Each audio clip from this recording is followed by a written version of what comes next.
Zuby, the British rapper who sounds more American than I do, was recently on the podcast of the Lotus Eaters with Carl Benjamin and Calvin Robinson. I've never paid much attention to Zuby, even though he seems like an interesting and talented guy. He's been defending Andrew Tate for years now, and that usually makes me question a person's intelligence or integrity. But I can't really question Zuby's intelligence because he's clearly very smart, and it's hard to question his integrity because he seems like a really good guy. So I don't know, maybe he's just been fed a bunch of terrible information. People aren't perfect. But on the podcast of the Lotus Eaters, Zuby, who's notoriously optimistic, was asked about how positive he can be given the recent trends in the UK. Edward Longchamp says, Zuby brings the kind of positivity we need to get through these next 5 years of Labour. Amen. Well, how positive are you feeling after looking at the way things are going? If you don't know what's been going on in the UK, I'm not going to explain it here. Just imagine a train filled with circus clowns and explosives flying off the rails and crashing into an already burning dumpster fire that was lit by mental patients outside an asylum for the criminally stupid. Dude, I left the country 3 years ago. Yeah. And it was very bittersweet. It really was. I didn't want to leave kind of on the terms that I did. Yeah. But this was 2021. This was when people like myself who are organic, shall we say, did not want to take a certain something, and we're being massively threatened and saying there might prevent people from traveling and stop people. Then I was like, all right, I guess I got to leave now. Zuby was born in the UK. His family spent some time in Saudi Arabia when he was young. He graduated from Oxford University, but he decided to leave a few years ago because he saw where things were heading. Off the rails. So yeah, I love the UK in many ways, and I've got lots of people here I love, but the country is really on a bad trajectory. I know. It gives me no joy saying that. Like, I'm an optimist by nature. Yeah, I know. And I will say that I don't think things are as bad as they may look on social media, but things are not trending in a positive way. None of the signs are good. Always pay attention to the trajectory. If your country is worse this year than it was last year, and if it was worse last year than it was the year before, and if it was worse the year before than 5 years ago, and worse 5 years ago than 10 years ago, where do you think it's going to be next year? And the year after? And the year after? And 20 years in the future? People are I spend a lot of time in the US, and Americans are very concerned about the US, as is the rest of the world. But I think that maybe just because of the size and scale and wealth and variety of the nation, they're a bit more anti-fragile. Yeah. Whereas in the UK, it's kind of like, if crap goes down, it really goes down, right? There's no Texas you can move to, or Florida, or right. It's in the States. It's like, okay, California might get messed up, but you can bounce without leaving the whole nation. You've got 49 other options. Whereas here, it's kind of like, fair point. The U.S. is big enough and politically and economically diverse enough that if you don't like the trend in one area, you can move to another area. The UK is like that to some extent. There are better and worse areas, but because it's so much smaller, the better areas can be swallowed up much more rapidly. Now for an extremely important question and an absolutely correct answer. How do you think things can turn around? do you want me to give you the most honest answer? Yeah. Go on. Return to Christ, man. Oh, man. Return to Christ in tradition. People need the faith. Say what you want about Christianity, but for 2,000 years of Christianity, the trend was to keep improving.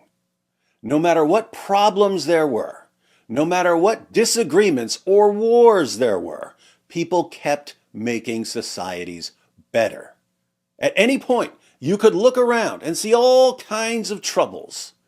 But 50 years later, things would be better. 50 years after that, things would be better still.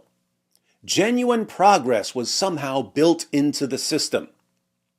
Then, in our lifetimes, it became super cool to turn away from Christianity. Everyone instantly went totally insane, and Western civilization started crumbling from within. People are here, whether they're consider themselves Christian or not. I saw, Richard Dawkins a few weeks ago. You saw that viral clip where he was complaining about the, churches and cathedrals, some being turned into mosques or being turned into whatever, and this, and he just, I quite like cathedrals and this. It's like, bro, you spent your entire career. Yeah. He spent his entire career under the delusion that if he could just convince millions of people to turn away from Christianity, society would become more rational, more scientific, more virtuous. How's that working out for everyone? You spent your entire career there's no vacuum. Yeah. Again, there's no power. Something be filled with something will replace this. You're not going to just whip out people's religiosity and they just believe in nothing. No, they'll believe in the state. They'll believe in politics. They'll believe in leftism, feminism, whatever ism or schism. But it's not going to be neutral. And I think more and more people are starting to wake up to that. But on the deepest level, I think that's what would be needed. Yeah. Get rid of Christianity and something will replace it. Contrary to the delusions of the new atheists, it won't be science.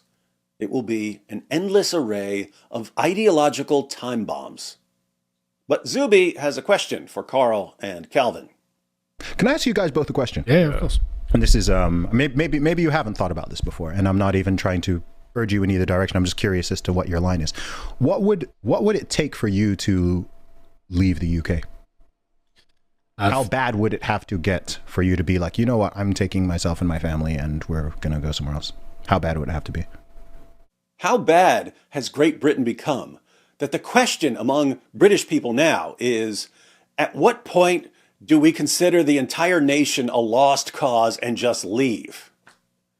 We get two answers, which are the two main answers that could be given. I mean, for me personally, it would have to be a direct threat to my children, but then I would probably send them somewhere else because I'd want to stay myself and try and fix the problem. Okay. Carl Benjamin will continue fighting for Great Britain no matter what. He'll make sure his children are someplace safe, but whatever happens, he's not leaving. I haven't talked about it publicly yet, but I am going to leave. I'll talk about it properly on my Common Sense Crusade at 3 p.m. But yes, I am going to leave the UK. Wow. I love this country, but I don't feel safe here anymore. Calvin Robinson is already leaving. He no longer feels safe in his own country. And he means he doesn't even feel safe from the government. In another part of the discussion, he says that when he got off the plane after a trip not long ago, he was concerned that police were going to arrest him at the airport for something he might have said on social media. Who wants to live in a country where your own government puts a target on your back?